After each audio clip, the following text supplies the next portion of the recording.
You're floating, no sound, no up, no down, just black and a scattering of stars behind you. Ahead of you, nothing. A patch of sky where the stars simply stop.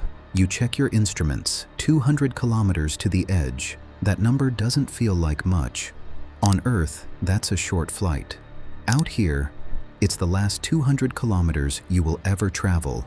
Because right now, this second, the gravity pulling on your feet is already stronger than the gravity pulling on your head. Not by much, not yet, but it's growing.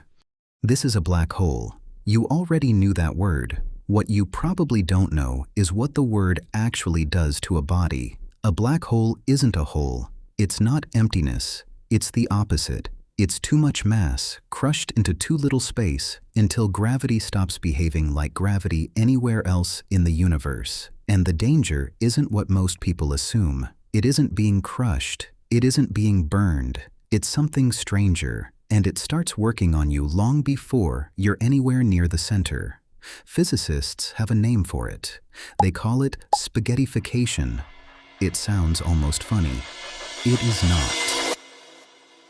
Here's the part that never makes it into the popular explanation.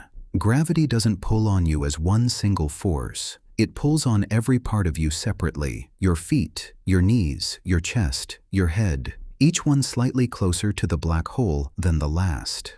Near Earth, that difference is too small to ever notice.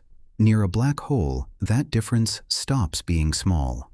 At 100 kilometers out, closer than the distance between two cities, the pull on your feet could already be over 50,000 times stronger than the pull on your head. Your body isn't built for that. Nothing is. You don't get crushed. You get stretched, pulled long and thin like dough between two hands, except one hand is pulling with the force of a small sun. And here's the detail that should genuinely unsettle you. For a black hole this size, you never even make it to the edge. You are stretched into a thread thinner than a human hair, hundreds of kilometers before you'd ever reach the point of no return.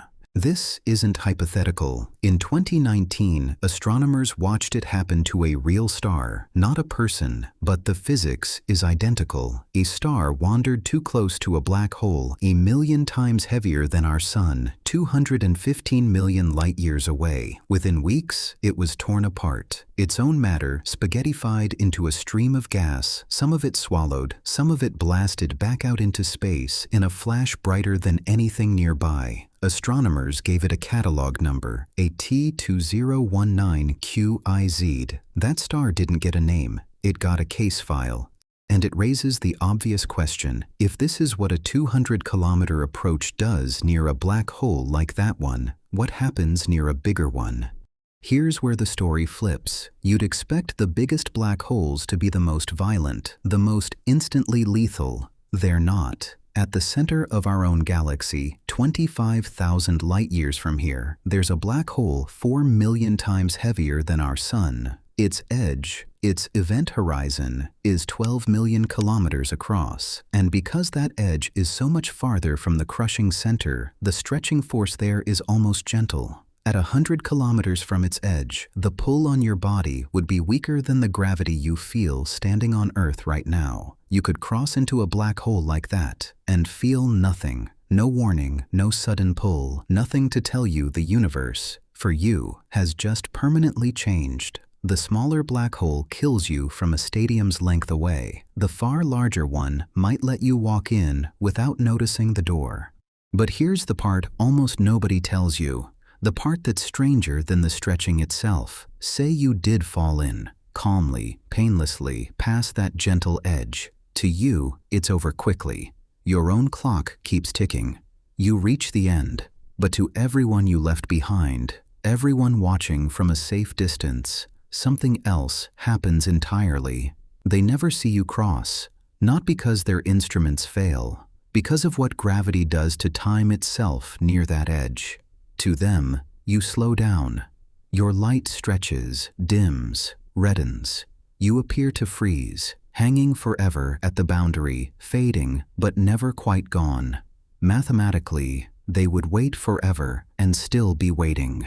So which is true? Are you gone? Spaghettified, finished, absorbed, or are you still out there right now in someone else's sky, caught in the last second of a fall that never quite finishes? Both, at once, depending entirely on who's watching. That's the part that should stay with you. Not the stretching, not the number 50,000.